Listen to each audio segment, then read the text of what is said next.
I won't forget that morning, not if I live to be 100. I counted the men as they marched out of the yard.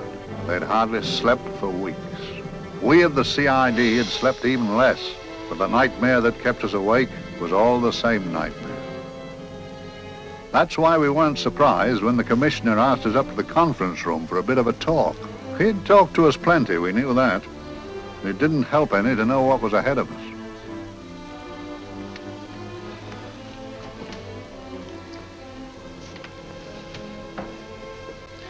Must we have that window open, Gregson?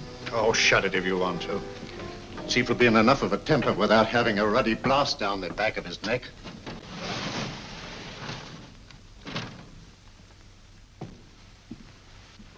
Gentlemen, the commissioner. Stuffy in here. Be seated, won't you? Gentlemen, if you wish to know what able men you are, read any of the works of popular fiction that glamorize your achievements, but don't, I beg of you, read the daily papers. They might give you an inferiority complex. I hate to mention it, but we're confronted with a series of the most atrocious murders since Jack the Ripper.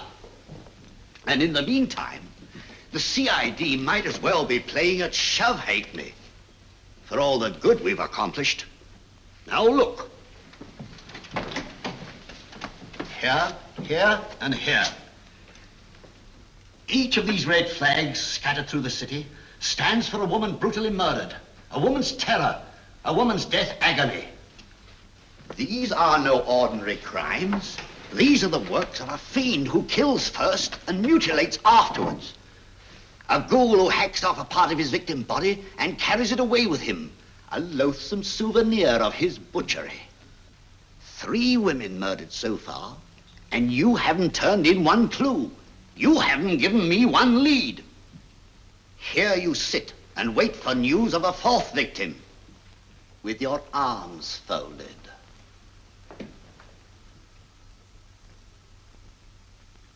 Well, we hadn't long to wait. It was down Lambeth Way where a young woman was hurrying home late last night. She saw something and stopped. It was a constable. He spoke to her and he walked along with her, just in case. He saw her go down the stairway to the basement lodging where she lived. We can only surmise what happened after that.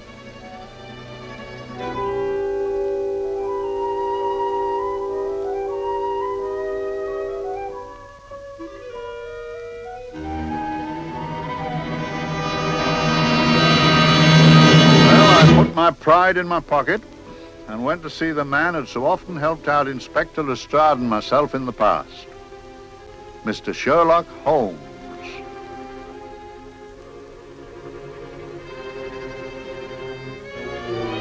If ever a man needed help, I did.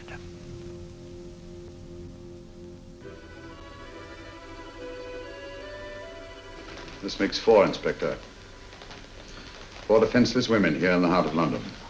And everyone with the right forefinger hacked off. Not hacked, Inspector Gregson. Cleanly, expertly severed. The work of a skilled surgeon. That's our only clue. Much about the age of my sister's girl. Is there no way of stopping this, Mr. Holmes? Yes. There's a way, somehow. The fiend that did this. I promise. I promise. We've nothing to go on, that's the rotten part of it. We can't get far without knowing the motive. Well, at least we know what the motives were not. It wasn't robbery, nor passion, thanks be, nor yet vengeance. Because they all came of totally unrelated families. Steady, Inspector, steady. Sorry, Mr. Holmes. I don't turn a hair when it's a bloke that can look after himself. A little slip of a thing like that. Yes, it's horrible. Come on, let's get a drink.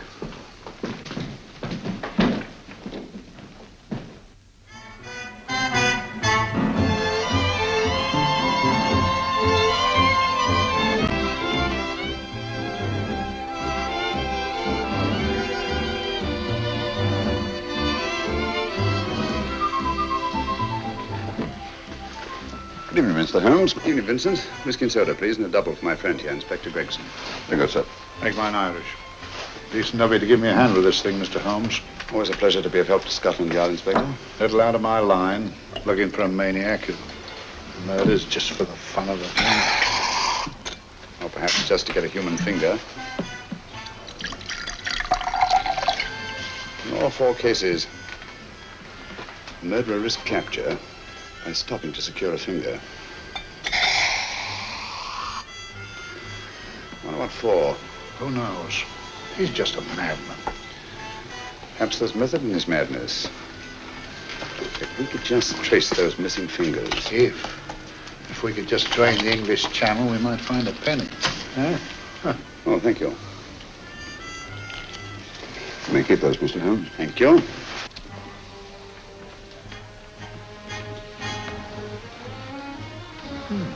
Sir George Fenwick, isn't it? Yes. Is that his daughter with him? Don't be so naive, Inspector. You know everyone, don't you, darling?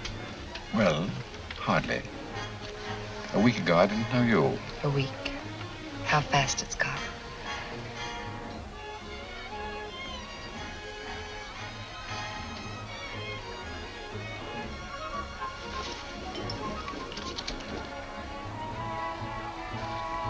I collect these things. How very quaint of you.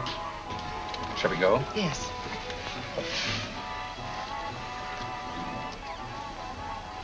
What are you looking at, Mr. Holmes? Looking at a very handsome woman. Not born to the purple, but giving an excellent imitation. Would you like to come to my flat for a nightcap? Lovely idea. Yes, isn't it?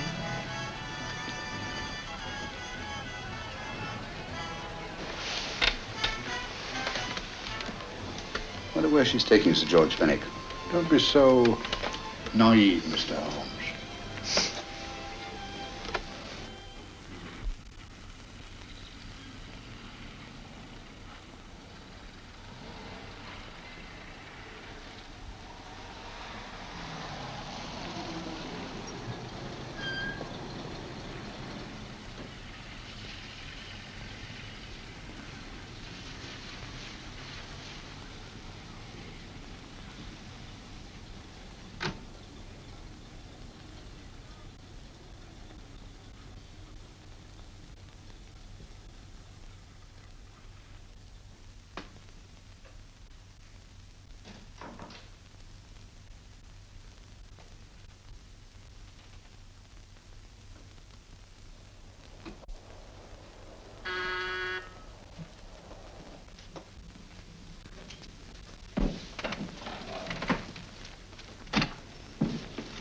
Good evening, Mum. Hello, Grandon. Any messages? No, Mum. Thank you. Drinks, Grandon. One of your nice surprises. Yes, Mum. I say, you don't mean that, Grandon's a marvel, aren't you, Grandon? Yes, Mum. You wouldn't believe the things she can do.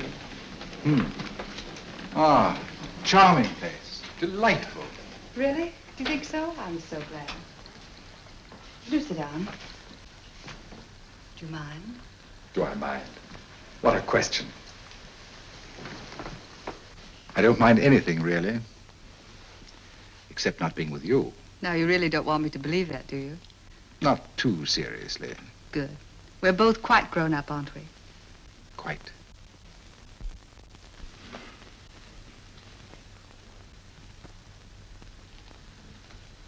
You're a treasure, Grandon.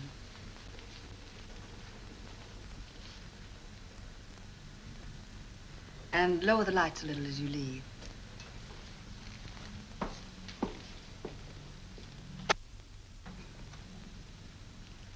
I prefer a more flattering light. In any light, you'd be... Would I? And don't you know it? Perhaps I do.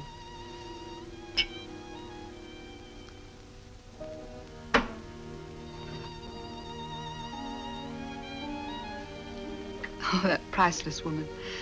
You wouldn't believe it, but she's absurdly romantic. She loves dreamy music, and she thinks that we... But we do, don't we? Do we? Well, it's rather soothing, restful. Yes. And we all need rest at times, like tired children who've played too long. You've played with wooden soldiers, I suppose. Funny. Hadn't thought of that for years. Toy boats were my special joy. Anything I could set afloat anywhere. Like this. And this. Toy boats sailing into the Never Never Land. The land of beautiful dreams. Look. Look, odd, isn't it, how the light is reflected? Little specks of light that move and move.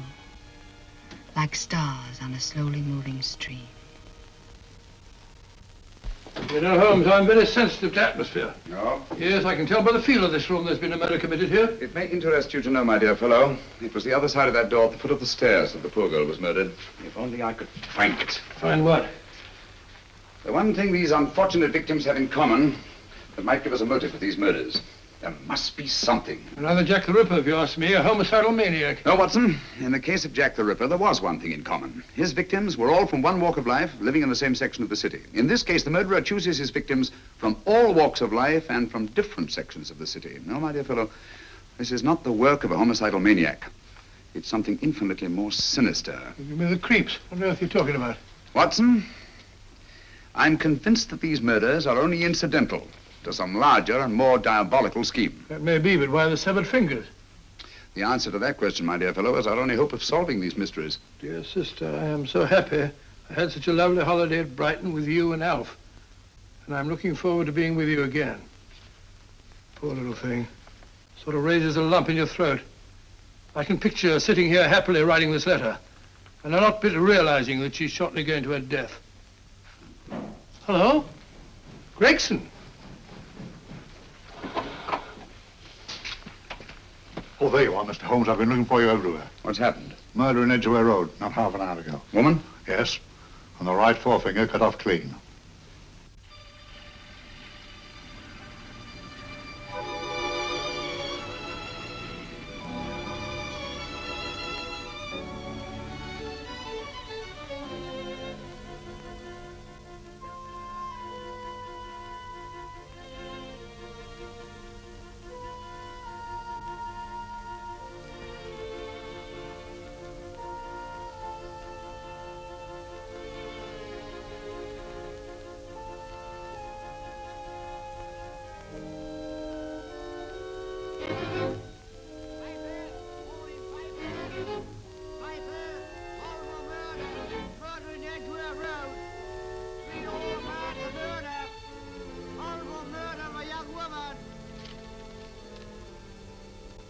Piper!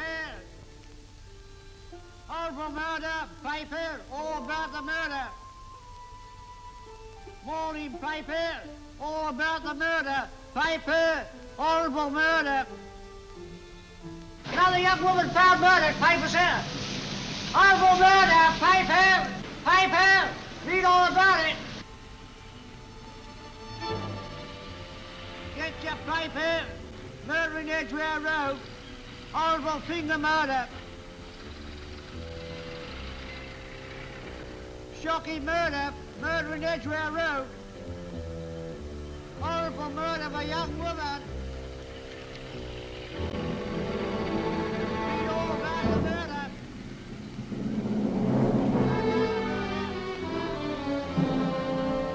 Only fancy, Mum. There's been another of those horrible murders. Dear, dear, how shocking. Yes, Mum. I really don't feel quite safe here myself. Oh, dear.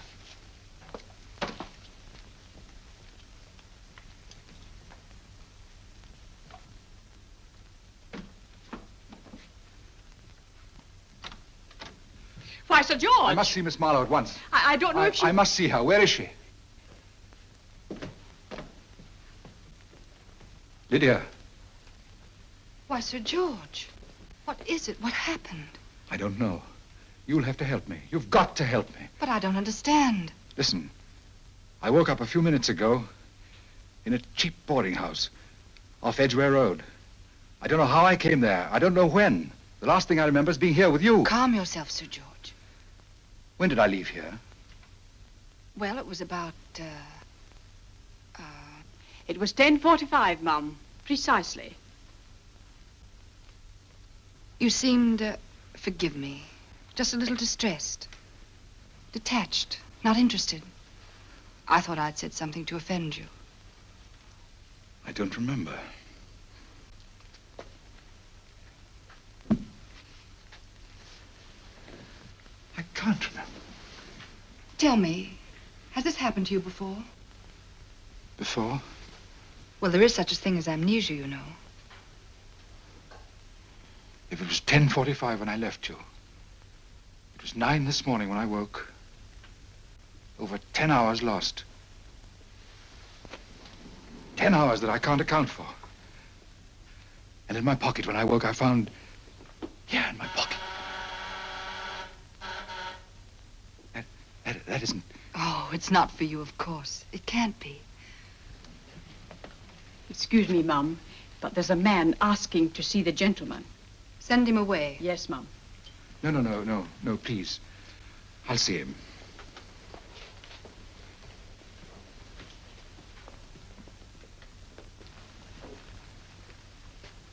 Well? Delightful room. Not much like the place you woke up in this morning. You followed me here? Yes. Are you a detective? Oh, no. Quite the contrary. Don't be afraid, Sir George.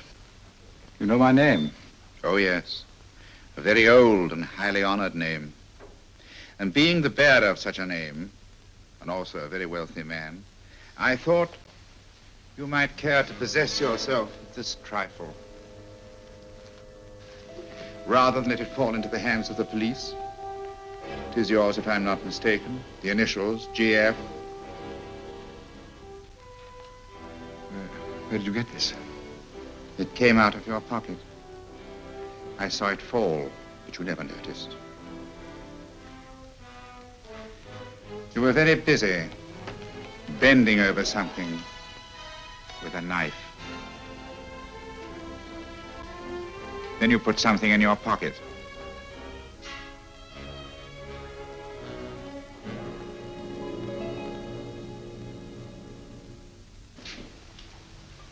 Come along, Holmes, come along, come along.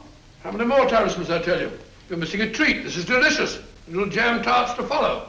Aren't you tempted? You and your flesh pots.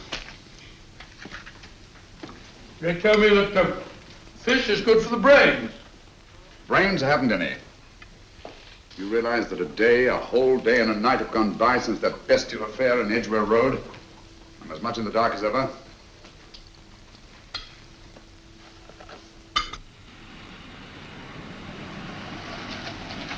Hello, here comes a client, unless I'm very much mistaken.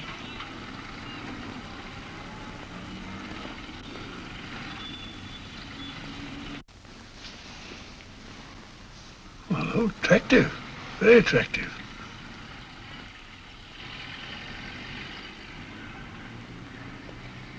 Obviously, she left home under the stress of some very great emotion. How do you know that? She isn't wearing any gloves. A startling omission in a young lady of fashion. No, she didn't put her coat on. Open car, too.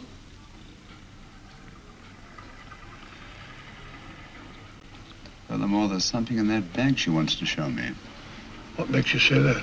Bag doesn't match her dress, indicating it was picked for size rather than style, to accommodate some bulky object. You amaze me, Holmes. What do you mention, my dear fellow?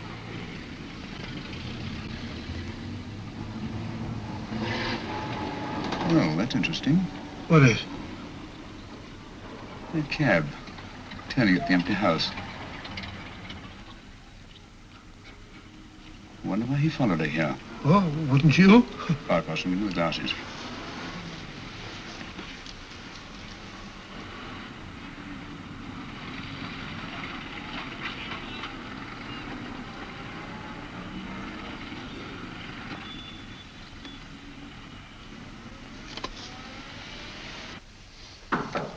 Well, we shall soon know. Yes, Mrs. Hudson? It's a young lady, sir. Most urgent. Ask her to come in. Go right in, miss. Mr. Holmes? Yes, this is my friend, Dr. Watson. How do you do? How do you do? Mr. Holmes, you must excuse me, please. Yes, well, won't you sit down? Come along. May I? It's quite all right. Thank you.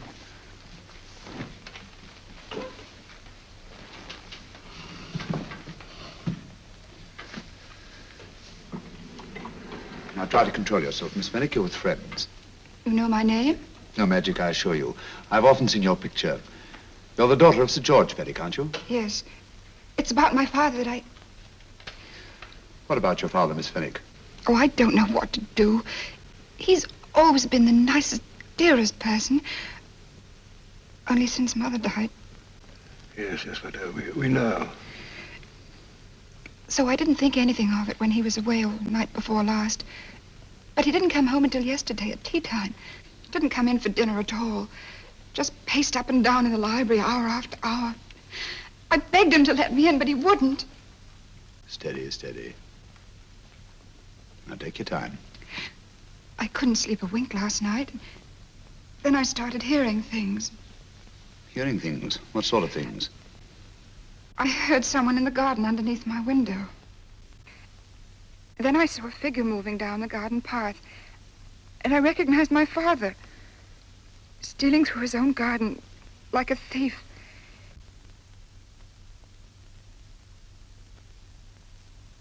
He had a spade in his hand, and he stopped by the greenhouse where he started to dig. This morning, at daybreak, I stole out into the garden and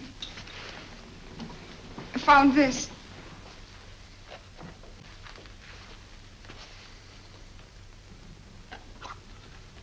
A finger. A human finger. Bring up Scotland Yard, will you, Watson? Ask them to get hold of Inspector Gregson and tell him to meet us at once at George Fenwick's house, Kingston. Operator, get me Scotland Yard quick. Where's my father, Norris? He's still in the library, miss. Thank you. We'll see him right away. Will you come with me, please? Thank you. I got your message, Mr. Holmes. Yes, indeed. Dad, may I come in? Dad. It's funny. He doesn't answer. Do you mind? Please do. Thank you. Watson, quick. Oh, Come along, my dear. no. Take charge, Miss Fenwick, please. Sorry, sir. Now, miss, please. Please come along with me.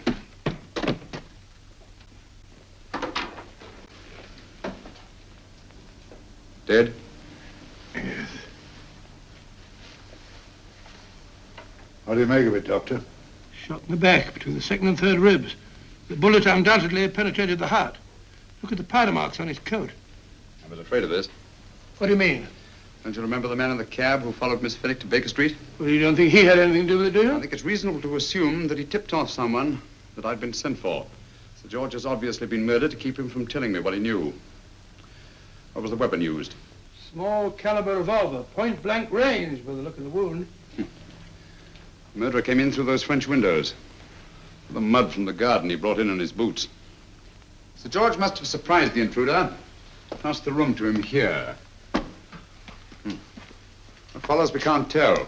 But from the location of the wound, I'd say that he turned his back for a moment, and as he turned, the muzzle of the revolver was placed between his ribs and one muffled shot fired. And you mean to say he kept on going, even after he was shot? There's no doubt about it. Look there. The trail of blood leads us back to the desk. Something Sir George was after. Something. I know. He was trying to summon help, poor chap. I don't think so, Watson. There's the bell pull by the fireplace. No, you'll notice from the trail of blood that Sir George made straight for this desk here. I wonder, there was something he was desperately anxious to get. Hello. His right hand's clenched. That's perfectly natural. Death agony. The left hand lies open. Why only one hand clenched in the death agony? The right hand, the hand nearest the desk. Please note that. If Sir George took something off this desk, something so important that he spilled his last drop of blood to get it, I want to know what it is.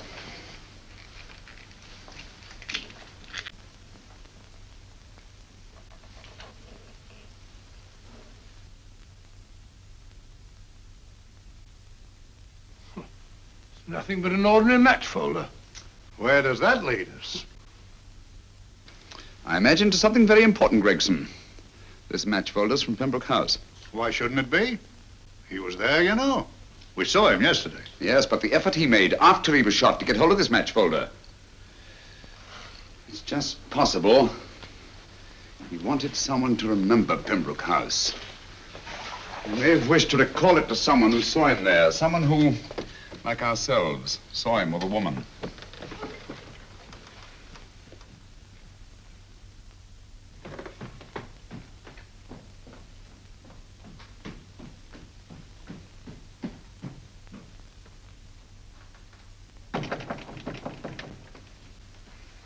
Come in.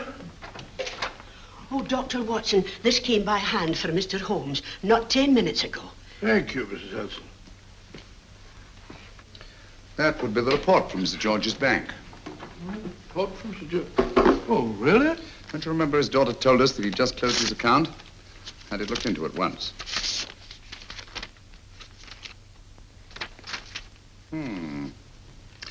He drew out his entire balance in cash, nearly £10,000, yesterday, just after that young woman was murdered. What does that suggest to you, Watson? But he paid it out to someone. Precisely. I smell the faint, sweet odor of blackmail. You don't think he paid it out to someone who saw him murder the McLean woman? Sir George never murdered anyone. But he did have that woman's finger, and he evidently did have and pay out a lot of cash. That's the terrifying part about blackmail, Watson. The victim is afraid to fight the accusation, no matter how false. Once the accusation is made, his name is smeared, and sometimes his life is ruined. Well, Sir George didn't commit these murders. What fiend did? I rather think they're not the work of any one man. Oh, come, Holmes. You don't expect me to believe there's a whole organization going about killing people and chopping off their fingers. No, it's possible, quite possible. Well, whoever's behind all this thing must be out of his mind. On the contrary, my dear fellow, if my assumptions are correct, this little scheme has behind it the most brilliant and ruthless intellect the world has ever known. You don't mean Professor Moriarty? I do. Oh, steady, Holmes. You've got him on the brain. This is the third time in as many months you've suspected him of unsolved crimes. He's dead, you know. Is he? Is he? You know he is. He was hanged in Montevideo, well, over a year ago. I know that someone was hanged in Montevideo under that name. But I'll stake my reputation that Moriarty is alive and here, now in London. Hello? Yes, but Dr. Watson, wait a minute. You me? Oh, yes? This is Dr. Watson speaking. No, I'm afraid I've retired. I don't practice anymore. What? Oh, that's a different thing. An emergency case. Well, just a minute. Yes? Yes, well, see that she's not moved. Remember that? Don't touch her till I get there. Fractured case in the Cardinal's Mews. Heavy woman. 14 stone. Look at dust. 14 stone. Just the sort of person who would hoist herself up on a stool to feed the canary. There ought to be a law against fat people keeping little dicky birds. Well, so long, old man. I shan't be very long. Haven't used that bag since I brought little Amelia. What's her name in the world? She grew up to be a very unattractive child. Oh, who wouldn't with a name like Amelia? Oh, Amelia. Amelia.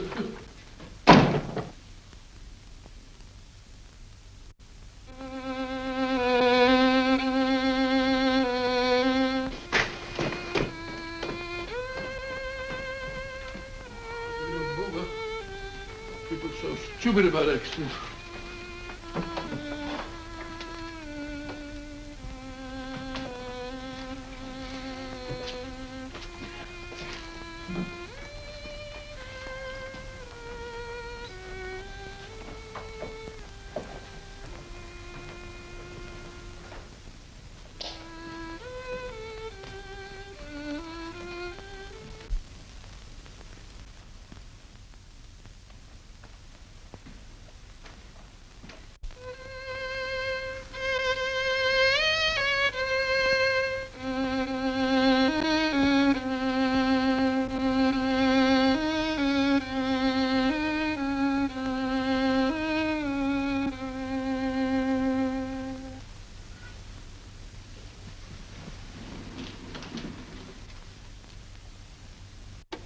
Oh, Professor Moriarty.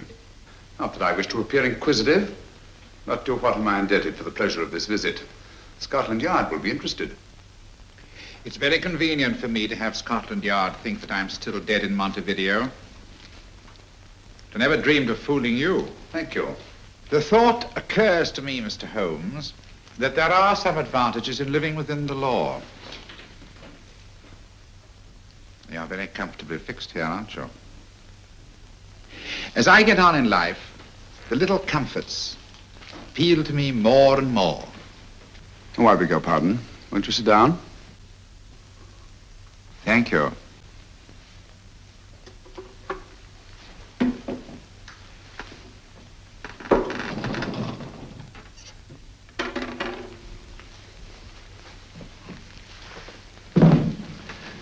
And now, Professor Moriarty, what can I do for you? Everything that I have to say to you has already crossed your mind. And my answer has no doubt crossed yours. That's final? What do you think? I shall not rest until you are hanged for the finger murders. You've no proof, you know. No, not a shred. But I have you. I could turn you over to the police here and now. You could. But if you did, you'd never see Dr. Watson again. Oh, the telephone call. Quite. I rather assumed you had taken some such precaution. Or I should have snatched up a revolver and indulged in a fit of heroics when you came in. Very smart, aren't you? Not smart enough. Or I should have anticipated you. But if any harm comes to Dr. Watson, I shall seek you out. I shall not rest until I find you, and when I do... No harm will come to Dr. Watson this time. But I can't answer for the future. Mr. Holmes, I should strongly advise you to drop this case. Don't be silly. Think it over. We've had many encounters in the past. You hope to place me on the gallows. I tell you I shall never stand up on the gallows. But if you are instrumental in any way in bringing about my destruction, you will not be alive to enjoy your satisfaction. And we shall walk together through the gates of eternity, hand in hand. What a charming picture that would make. Yes, wouldn't it? You know, I really think it might be worth it.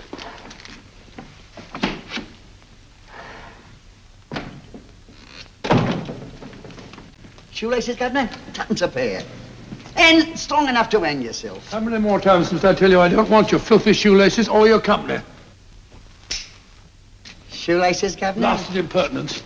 Run along, my good man, or I'll give you in charge. Shoelaces, Governor? Shoelaces, Governor? Help a poor bloke. What's only got one arm? Any luck with Mr. Holmes? You can read his obituary in tomorrow's papers.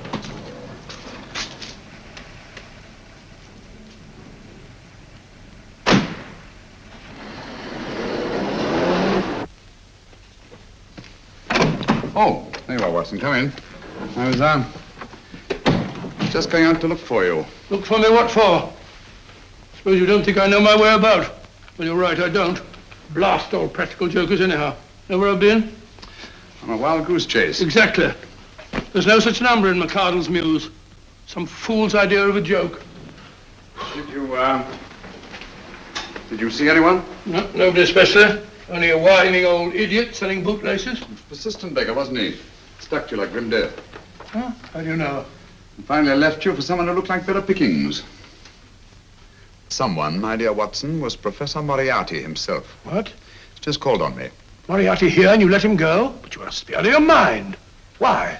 Well, he bluffed me into believing that he was holding a friend of mine as hostage. Friend of yours who? Oh, nobody very important, just a fat, lazy fellow. Medical man, I believe. Medical man? Do I know him? Yes, I think you do. A fellow by the name of Watson. Watson, never heard. Who, me? I'm afraid so, old fellow. Your street hawker's job was to do away with you in a certain contingency. And you let Moriarty go? Because of me? I had no choice. I can't afford to lose you, old fellow. Well, it's very decent of the old chap, I must say, but... I wish you'd nabbed him. We shall, never fear. I know the motive for the finger murders. All I have to find out now is the method used with the blackmail victims. Method? Yes. How does Moriarty get them to the scene of the crime? How does he plant those severed fingers on them? And how does he scare them into believing that they may have committed those atrocious murders themselves? Curious.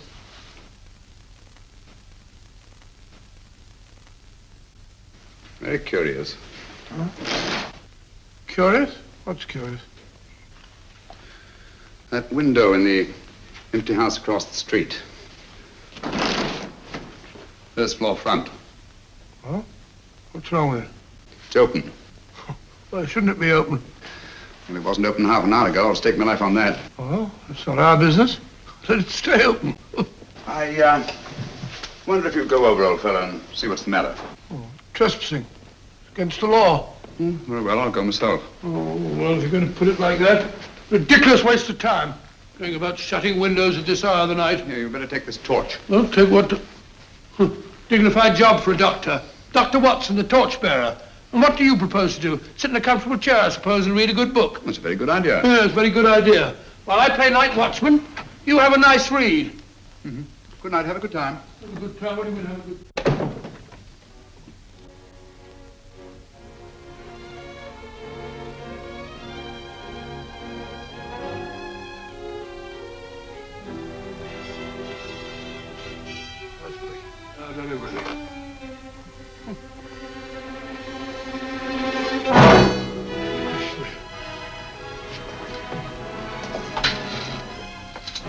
What on earth is it for? Oh! Umbrella stand. Pretty little thing to keep about the house. Must have been a pet.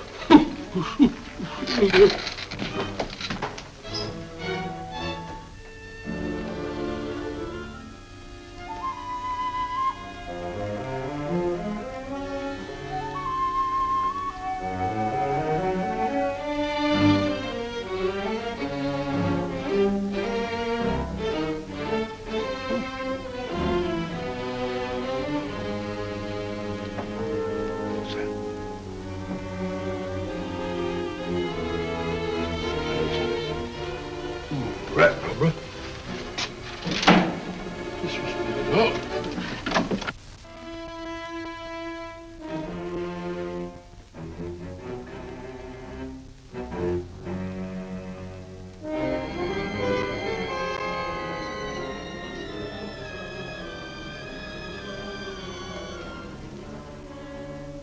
While he sits comfortably reading a book.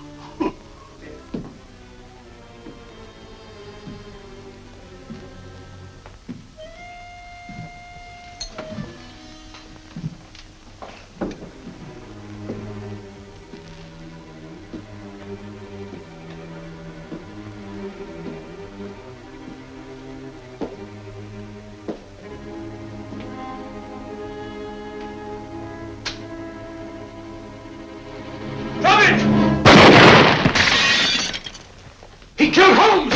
He killed Sherlock! Watson. You? But I saw him shoot you a second ago. Not me, my dear fellow. Merely the bust of Julius Caesar. Incidentally, you may have noticed that all through the ages, prominent men have prominent noses. Shh. Oh, I'm afraid we're in for terrible trouble again with Mrs. Hudson. Window smashed, plaster all over the floor. Get up, you.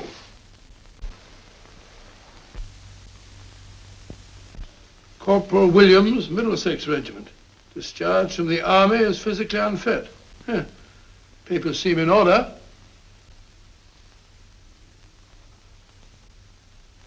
Now, Corporal Williams, you've seen service in the Far East, haven't you? The East? I thought so.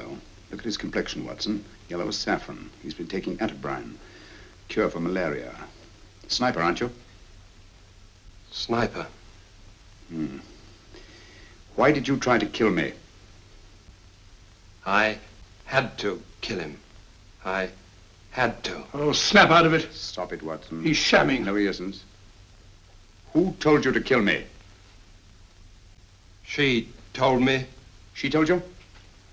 She told me I couldn't miss. Well, luckily you did miss, you murderer. He isn't a murderer, Watson. Listen, Corporal Williams. She told you you had to do it, didn't she? I had to do it. I've got it, Watson, I've got it. Got what? The method used in the finger murders. Well, what is it? Hypnotism, my dear fellow, hypnotism. And it wasn't against his nature, that's the devilish part of it. They picked a man for their purpose whose job was sniping. Who are they? Professor Moriarty and his finger murderers. Williams spoke of a woman. I think you'll find that she asked him home tonight for a drink. Nice quiet rooms, soft lights, music. You've got it all pat, Mr. Holmes. What's the lady look like? Up 30, nice figure, blonde, lustrous eyes. Oh, really? Got a phone number? Oh, so? Williams will give us her address. Look after him, Gregson. Don't let anyone come near him. He's our key witness in the finger murders. Well, I hope you're guessing right, Mr. Holmes. Get up, Williams. Now, go with Inspector Gregson anywhere he tells you. Come on. Yeah. Ring me as soon as he comes to himself, will you? I will. Good night, gentlemen. Good night. Well, if you believe that fellow Williams was hypnotized, I suppose you think Sir George Fenwick was hypnotized too. Yes, I'm quite sure of it.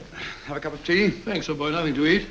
Well, why didn't these people make Sir George do the murder himself? Because they didn't want to get him hanged. They wanted to blackmail him. Well, who do you think the actual murderer is? One of Moriarty's gang. A diabolically simple technique. Kill a woman. Yes, but why cut off the fingers? My dear fellow, don't you understand? The severed finger is what links the blackmail victim to the murder. He wakes, finds the grisly thing in his pocket.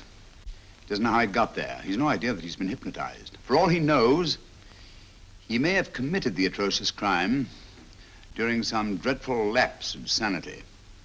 In that state, when he's utterly demoralized, the blackmailers take over. Is that it? Undoubtedly. You see, they swear that they saw him commit the murder. And being human, the victim will pay anything rather than stand trial on a charge that will make his very name loathsome. Oh, it all fits in if you believe in hypnotism. The only possible explanation. You think the hypnotist is that woman with the blonde hair, the lustrous eyes, the woman you invented? I didn't invent her. I saw her. What on earth are you talking about? That woman, my dear Watson, was with Sir George when he left Pembroke House. I saw her there. I shall see her again, and Williams will lead me to her. That's why it's so important to keep him safe. He will identify her.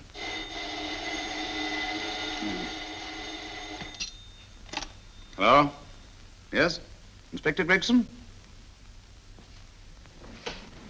What? I'll get every constable in the district. Yes, I'll be over at once. What's happened, Holmes? Williams is missing. Great Scott! Come on.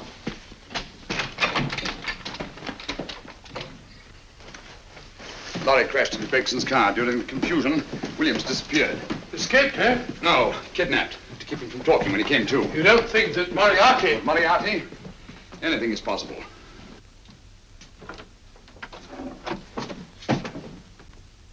Williams! Dead. You see, anything is possible.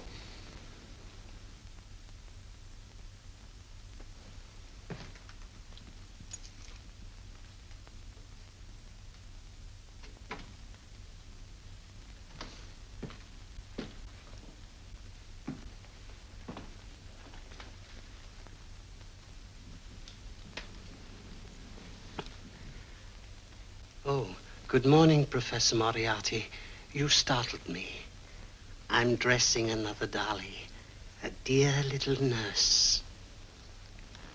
Is there anything wrong with your finger? Just a splinter. Nasty things, splinters. Most trying. One can't be too careful, but I'll get it out for you. I have the very instrument to help you. Sharp enough to split a hair. Put those tools away until they're needed. But they're not tools, sir. They're instruments. Put them away. Is Lydia in? Yes. But really, you should let me. Get dressed.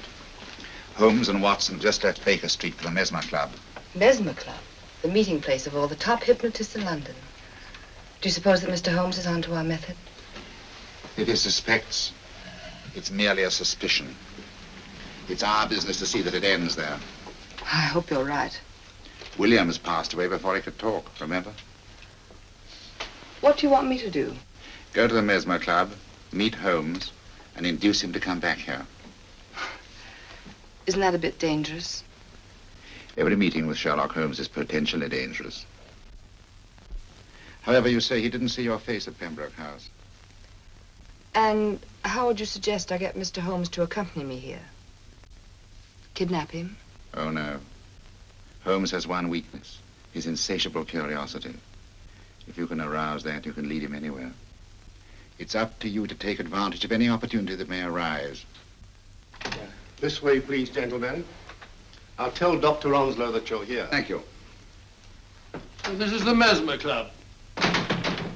If you ask me, hypnotism is a lot of mumbo-jumbo. Oh, come now, Watson. As a medical man, you must admit that hypnotism has its place in modern science. That may be, but 90% of hypnotists are crooks of the worst kind. Nothing more than a lot of charlatans exploiting weak-willed morons. Ah, Dr. Onslow, I believe. Happy to meet you, Mr. Holmes. Your brother Mycroft suggested I might be of help to you. He's a valued member of our little group of charlatans and crooks. Oh, beg your pardon, sir. I didn't know you were listening. Behind the curtain. My friend, Dr. Watson. Oh, delighted. How do you do? I wonder now. You see, we're in the midst of a little experimental session at this very moment. If you'd care to join us. Oh, certainly, certainly. That'd be very instructive. Oh, well, will you follow me? Thank you. Why should I know somewhere behind the blasted curtain? In treating his patients. But today, the therapeutic value of hypnotism, as we now call it, is conceded by innumerable physicians. Especially is it of value in surgical cases where the administration of local or of general anesthetic is inadvisable. Inadvisable poppycock. Oh, sorry. For the sake of latecomers, I may say that I have placed this subject under profound hypnosis. In this condition, he can feel no pain, even under applications which normally would be excruciating. Excruciating? You excuse me, please. Carter, you are having a peaceful sleep. You feel nothing. Your arms and your hands are without sensation. Mowbray, the long needle.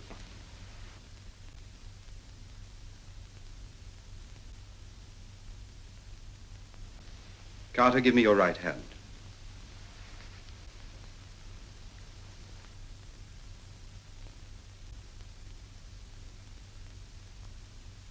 As you observe, the needle has been thrust completely through the subject's hand. No feeling, no pain. This lack of feeling is the one infallible test of profound hypnosis. Nonsense. Fellow's full of drugs. Oh, isn't he? Definitely not, Doctor. Wake up, Carter, wake up. You feel well and rested, remember. No pain anywhere. Wake up, wake up.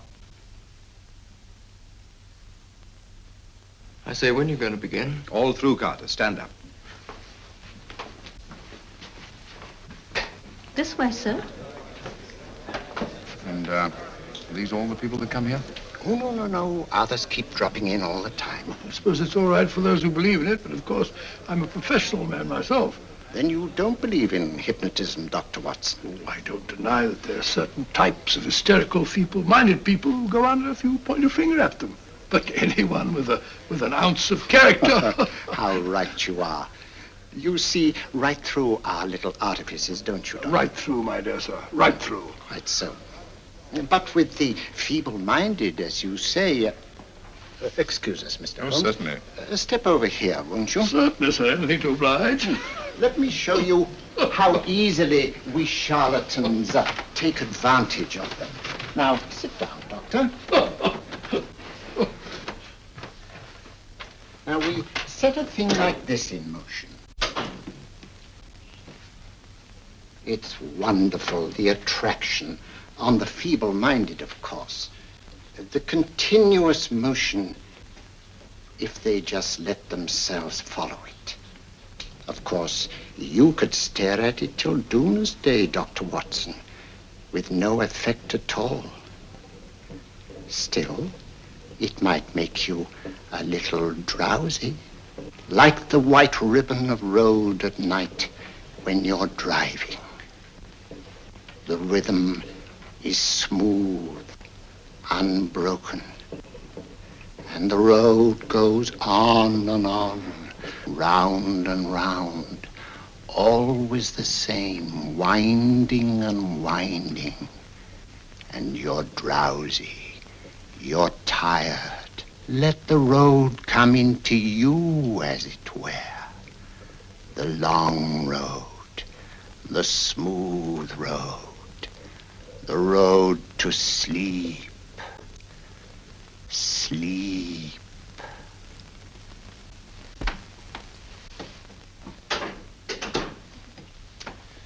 Open your eyes. Stand up. Turn around. And now, Dr. Watson, you're on a holiday in Scotland. The country is amazingly beautiful. We're coming to a stream. It isn't deep. Better take your shoes and socks off.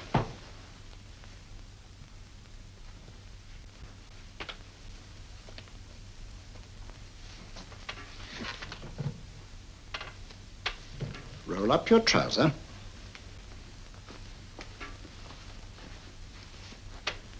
That will do. The other leg is waterproof. Turn around. Mind the pebbles.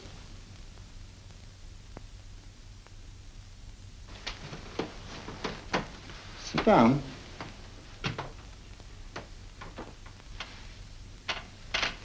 Wake up now.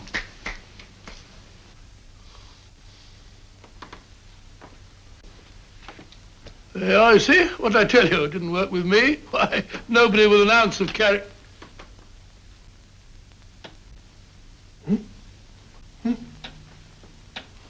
I think you'll need these.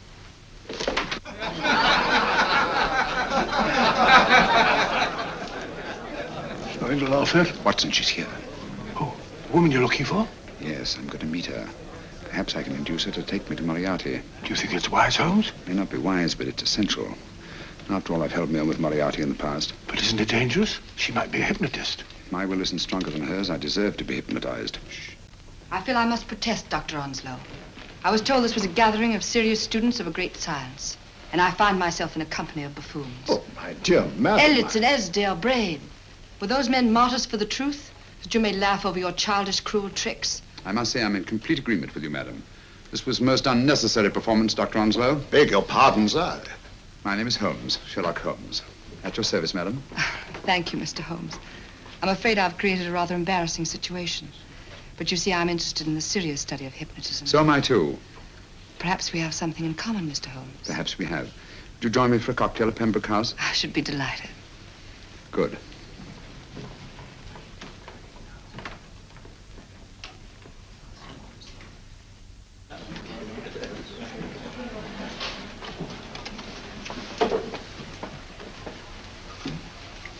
Thank you.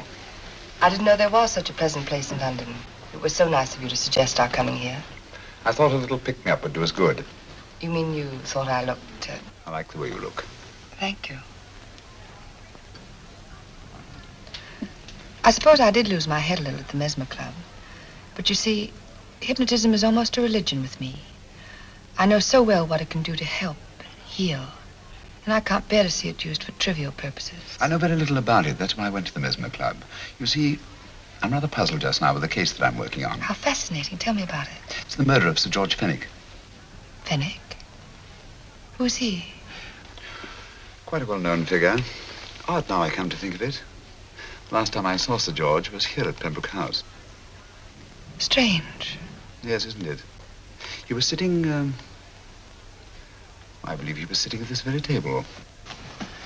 Cigarette? Thanks. Do go on. There was a charming lady with him. He was lighting a cigarette.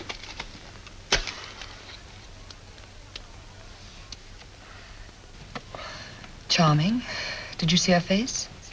No worse luck. Merely her back. How unenterprising of you. Yes, wasn't it? Afraid I'm getting a little older. I shouldn't say so. That's nice of you. Still, the first time in my life, I've got hold of a case that's beyond me. I'm actually losing sleep over it. You know, Mr. Holmes, I believe I could help you. Really? I should be very grateful. You're amused. Oh, merely skeptical. How would you go about it? I've used hypnotism more than once in healing. Not for profit. I'm not a professional. But I do think I could help you. If you'd care to... I can't think of a pleasanter experience.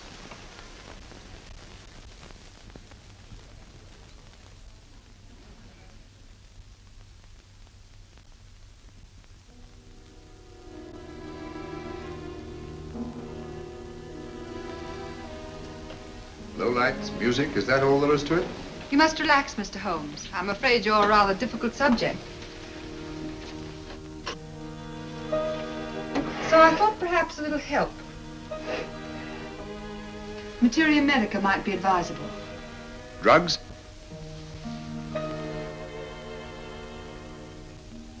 No, I'd rather not, if you don't mind. As a matter of fact, I'd rather not myself. But Schrenk-Notzing, he practiced in Munich, you know. Believed it the best means for difficult subjects. Do you mind? Well, as a matter of fact, I don't approve of sedatives. Just as you wish. We don't have to go on with this at all, you know. Wait a minute. Wait a minute. All right. I'll take a chance. It's really quite harmless. What is it? Cannabis japonica, an oriental soporific. You'll need water.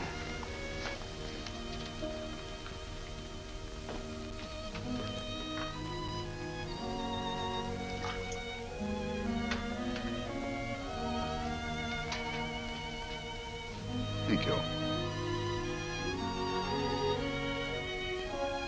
Now sit down, Mr.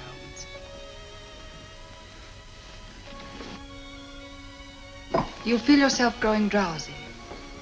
Don't fight it. Give in to it. Because you do want to sleep, you know. Just fix your eyes on this one white flower floating on the water. Empty your mind of every other thought. Follow the motion of the water. So smooth, not a ripple. Waters of forgetfulness. Steady, deep, strong. Strange, isn't it? How the light is reflected. Little specks of light that move and move.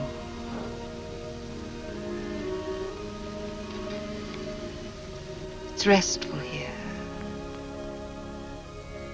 It's peaceful. It's friendly. And you're very close to finding what you're looking for. You'll find them soon now. The guilty ones. When you're rested, gentle waters closing over you.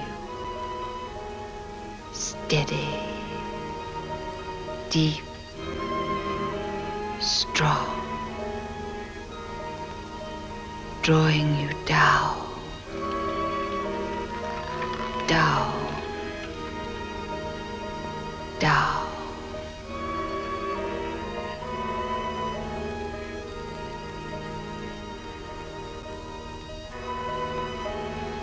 Sleep. Sleep. Sleep.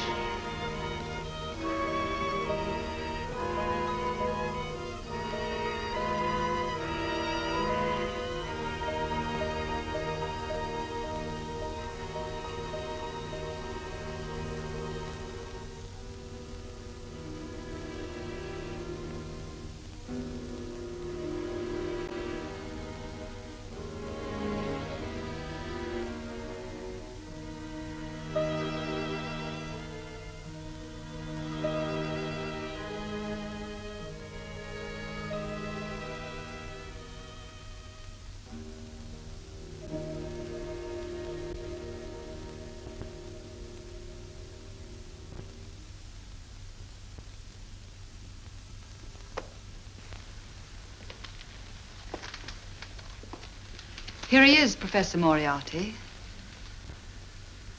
Stand up, Mr. Holmes.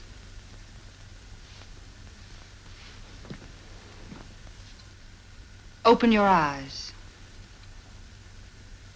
Face this way. Are you satisfied? We are dealing with a clever man. He may be shamming. There's just one infallible test for profound hypnosis. You ready, Dr. Simnel?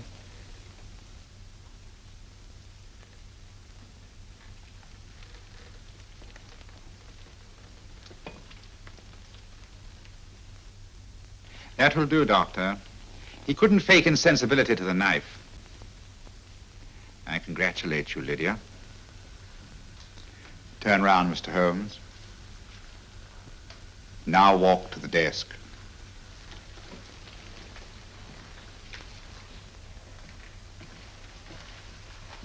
Sit down.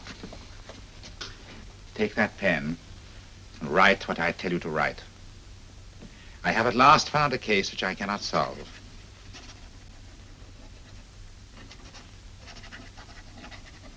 I have outlived my usefulness.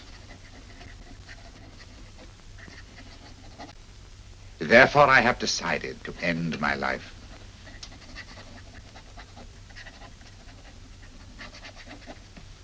Sign your name. Now blot it.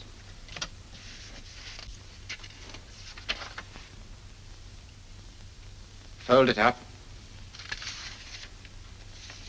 and put it in your pocket. Come, Mr. Sherlock Holmes. Go out onto the terrace. But it won't look like suicide, sir. I'm sorry, but Mr. Holmes' injuries must all be self-inflicted. Let's walk a little, Mr. Holmes. It's so pleasant here in the garden. Just step up here onto the terrace. It's a nice, broad terrace. Now turn to the left and walk slowly to the end of the terrace.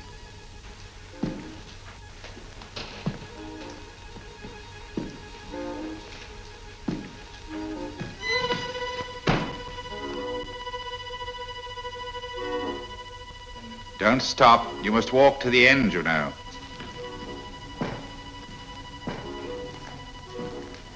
The end leads to an open doorway. You can pass through it in perfect safety.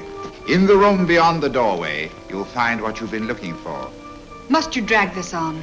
This is the moment I've been anticipating for a long time, my dear. Go on, Mr. Holmes.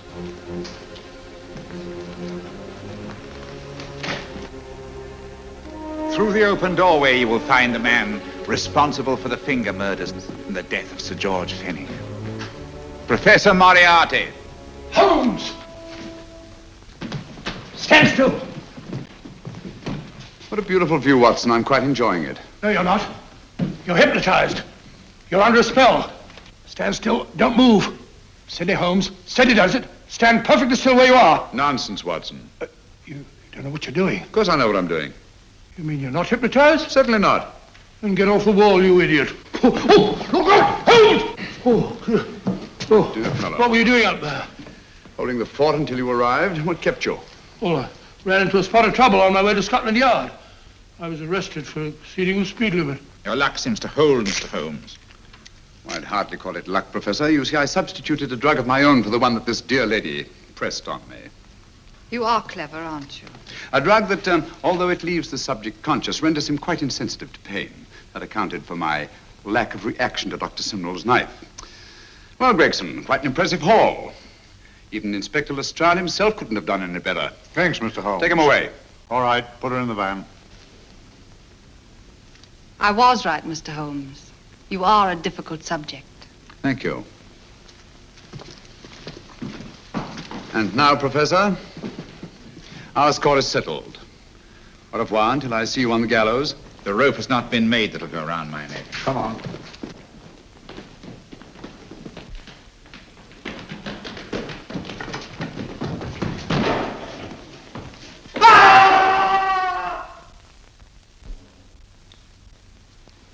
take care of things, Mr. Holmes. Thank you, Inspector. Come on. An evil man, Holmes, but what a horrible death. Better than he deserved. What are you thinking of? I'm thinking of all the women who can come and go in safety in the streets of London tonight. The stars keep watch in their heavens. And in our own little way, we too, old friend, are privileged to watch over our city.